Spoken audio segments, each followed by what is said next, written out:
Feeling nauseated or having a sensation that you want to vomit, this is actually a very common symptom and complaint reported by our adrenal fatigue sufferers.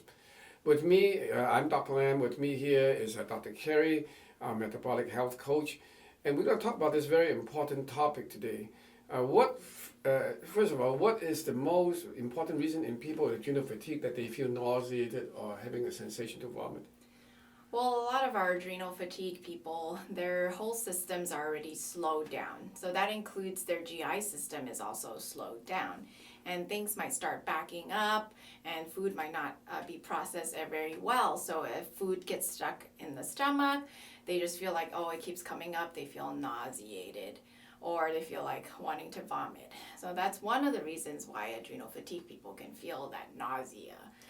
That they feel so often. And this is quite common, more common than you thought. And the more advanced you have, the more sensitive your body tends to be. Even supplements, especially pills, they are not well tolerated because it takes body energy to try to break it down. Now, what do you do if you have these type of symptoms and it's not a structural problem, not a medical problem, but it's just a kind of an annoyance and discomfort? So some practical tips if you're feeling nauseated, just make sure you have regular bowel movements every day. You don't want things to get backed up. You want to keep track of what supplements or what exactly is causing you nausea. Is it a type of food? Is it a supplement? Is it something in the environment that's just smelling bad and making you nauseated? You have to find the trigger. And if you need something additional, there's always things like ginger that is very calming to your stomach, and something that's actually recommended for a lot of pregnant women in their first trimester if they feel really nauseated. Other practical tips can be like eating small meals throughout the day rather than a big meal where you just feel over bloated and you have to have it all out. Yeah.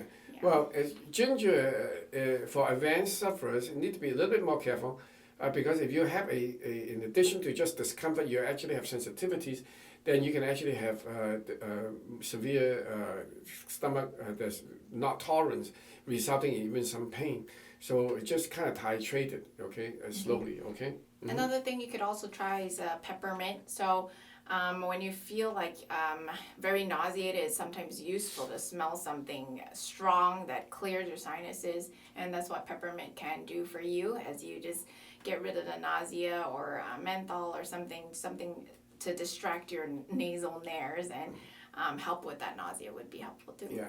One of the things that you also want to kind of make sure is that you don't have any kind of reflux. Gastric reflux is one common cause of nausea, so you gotta have maybe kind of prop yourself up if you suspect you have that. And under what circumstances should they make sure they see their regular doctors also?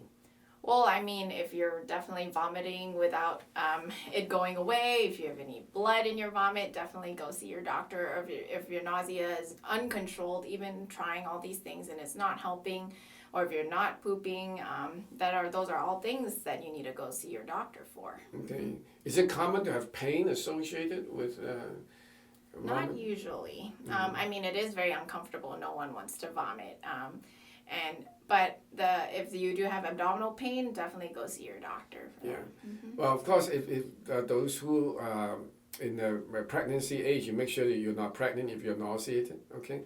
And if you have other issues of bloating that's associated, then you have to go see your doctor as well. But generally speaking, what we find is that these are kind of subtle. They can come and go in the adrenal fatigue situation. It may not stay for a long time, and sometimes you can be going on for days without problem, and all of a sudden it comes on. And so these are some of the situations that we see. It's very unpredictable sometimes. Right. So in any case, I hope we've given you some tips, and then do pay attention to your gastric system because it's so vital in your adrenal fatigue recovery. I'm Dr. Lam, and this is Dr. Carrie with me, empowering you to your best of recovery.